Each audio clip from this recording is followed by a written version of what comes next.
কিভাবে বিকাশ অ্যাপে লগইন করতে হয় সেটি আজকের এই ভিডিওতে দেখিয়ে দেব। তো বিকাশ অ্যাপে লগইন করার জন্য প্রথমে আপনাদের প্লে স্টোর থেকে বিকাশ অ্যাপটি ইনস্টল করে নিতে হবে। তো প্লে স্টোরটি ওপেন করার পর আপনি জাস্ট সার্চ অপশনে লিখে সার্চ করে দেবেন বিকাশ।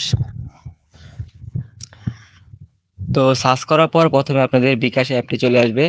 তো আপনারা জাস্ট এখান থেকে বিকাশ অ্যাপটি ইনস্টল করে নেবেন। বিকাশ অ্যাপটি ইনস্টল হয়ে গেছে, তারপর আপনারা যে কাজ করবেন বিকাশ অ্যাপটির ভিতরে প্রবেশ করবেন।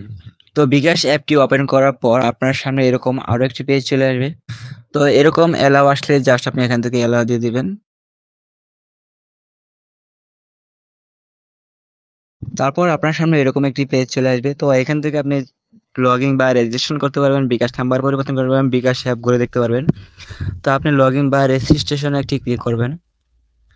লগইন রেজিস্ট্রেশনে ক্লিক করার পর আপনি এখান থেকে আপনার যে নাম্বার থেকে আপনি বিকাশ অ্যাপ বিকাশ খোলা ছিল সেই নাম্বারটি এখানে উঠিয়ে দিবেন।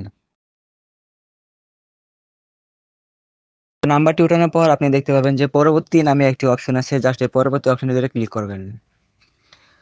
তো পরবর্তী অপশনে ক্লিক করার পর আপনার সামনে এরকম একটি পেজ চলে আসবে। তো এখান থেকে আপনার একটা ওটিপি চলে আসবে, আপনার মোবাইল নাম্বার যাচাই করুন, এরকম একটা ভেরিফিকেশন কোড চলে আসবে। জাস্ট এখান থেকে আপনার ভেরিফিকেশন কোডটি এখানে দিতে হবে।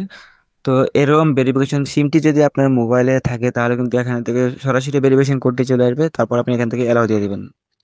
তো অ্যালাউ দেওয়ার পর কিন্তু ভেরিফিকেশন কোডটি বিকাশ অ্যাকাউন্টে সেট হয়ে যাবে। তারপর কিন্তু আপনার সামনে এরকম আরো একটি পেজ চলে আসবে।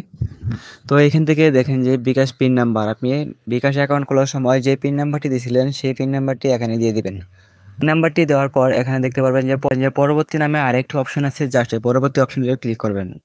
তো পরবর্তী অপশনে ক্লিক করার পর এরকম আরো একটি পেজ আপনাকে নিয়ে আসবে। তো এখানে দেখেন যে আপনার নাম সেট করুন, আপনি এখানে নাম চেঞ্জ করতে পারবেন এবং নাম দিতে পারবেন। যদি আপনি যে নাম আছে সেই নাম রাখতে চান তারপর কিন্তু আপনি এখান থেকে পরবর্তীতে ক্লিক করতে হবে।